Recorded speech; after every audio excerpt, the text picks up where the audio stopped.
Hello, അപ്പോൾ ഇന്ന് വന്നിട്ടുള്ളത് പൊന്നാനിയുടെ BTCയുമായി ഒന്നിച്ച് ഒരു വയനാട് യാത്ര. വയനാട്ടിലിരിക്കുന്ന വയനാട് യാത്ര എന്നല്ലേ. അങ്ങനെ ഇതാ പരസ്പരം പരിചയപ്പെടലും പാട്ടും പറച്ചിലൊക്കെ ആയിട്ട് ഞങ്ങളിങ്ങനെ മെല്ലെ യാത്ര തുടരുകയാണ്.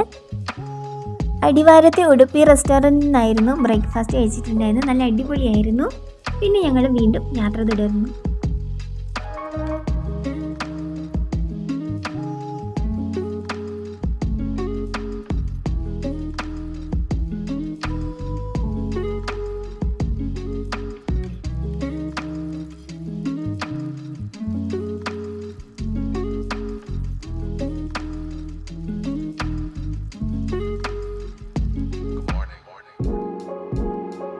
അങ്ങനെ ഫൈനലി നമ്മൾ ബ്യൂട്ടിഫുൾ ഡെസ്റ്റിനേഷനിലേക്ക് എത്തിച്ചേർന്നിരിക്കുകയാണ്. വയനാട് ഗേറ്റിൽ എത്തിയിട്ടുണ്ട്. ഈ ഗേറ്റ് അങ്ങോട്ട് കിടന്ന് നല്ലൊരു തണുത്ത കാറ്റ് നമ്മളെ സ്വാഗതം ചെയ്യും. അങ്ങനെ നമ്മുടെ ഫസ്റ്റ് ഡെസ്റ്റിനേഷനിലേക്ക് എത്തിയിട്ടുണ്ട്, ചെയിൻ ട്രീ. അതൊക്കെ കണ്ടതിന് ശേഷം നേരെ പൂക്കോടിലേക്കാണ് പോകുന്നത് കേട്ടോ.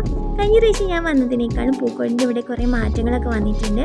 അപ്പുറത്ത് കുട്ടികൾക്കായിട്ടുള്ള ഒരു ജംഗിൾ പാർക്കൊക്കെ ഓപ്പൺ ആയിട്ടുണ്ട് കേട്ടോ. അതിന് വേറെ ചാർജ് കൊടുക്കണം. നമ്മൾ പോകുന്നത് പൂക്കോട് ലേക്കിലോട്ടാണ്.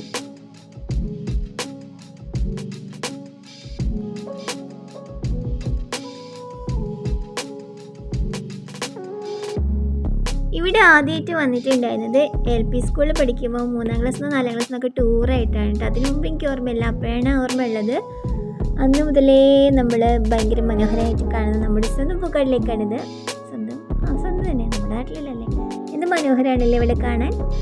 അപ്പോൾ അതൊക്കെ കണ്ടതിന് ശേഷം നേരെ പോയത് ഫിഷ് സ്പാ ചെയ്യാൻ വേണ്ടിയിട്ടാണ്. കുറച്ച് നേരം 10 മിനിറ്റിന് 70 രൂപയാണ് കാലിങ്ങനെ വെള്ളത്തിലിട്ടുകൊണ്ടിരിക്കാൻ. അത് കഴിഞ്ഞിട്ട് ഞങ്ങൾ നേരെ പോയത് ഹണി മ്യൂസിയത്തിലോട്ടാണ് കേട്ടോ. അവിടെ വെറൈറ്റി ഓരോ പൂക്കളിൽ നിന്ന് ശേഖരിക്കുന്ന പലതരത്തിലുള്ള ഹണികൾ അവിടെ ഉണ്ട്. ഒക്കെ നമുക്ക് ടേസ്റ്റ് ചെയ്ത് നോക്കാനുള്ള അവസരം കൂടി ഉണ്ട് കേട്ടോ.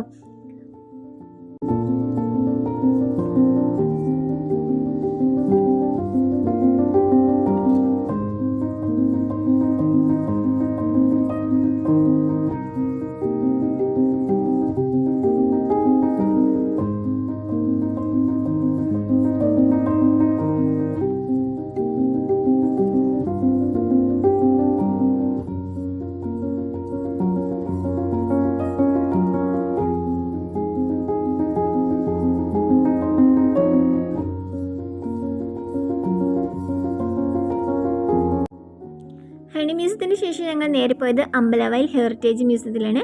ഹെറിറ്റേജ് മ്യൂസിയത്തിൽ പോയപ്പോൾ അവിടെയുള്ള കുറേ പഴയ സാധനങ്ങളൊക്കെ കണ്ടപ്പോൾ എനിക്ക് എൻ്റെ ഉമ്മാൻ്റെ വീട്ടിലൊക്കെ പണ്ട് ഉപയോഗിച്ചിരുന്ന മീൻ പിടിക്കാൻ ഉപയോഗിക്കുന്ന ചാട, അങ്ങനത്തെ എന്ത് സാധനങ്ങളൊക്കെ തോന്നി. പിന്നെ ഇങ്ങനെ കല്ലുകൊണ്ട് ഉണ്ടാക്കിയ കുറച്ച് സാധനങ്ങളുണ്ട്. അത് നമ്മൾ മുമ്പൊന്നും കണ്ടിട്ടില്ല. അതൊക്കെ ഇങ്ങനെ വയനാട്ടിലുള്ള ഓരോ ഫോറസ്റ്റിൽ നിന്നും കളക്ട് ചെയ്തിട്ടുള്ള പഴയ ഷീൽ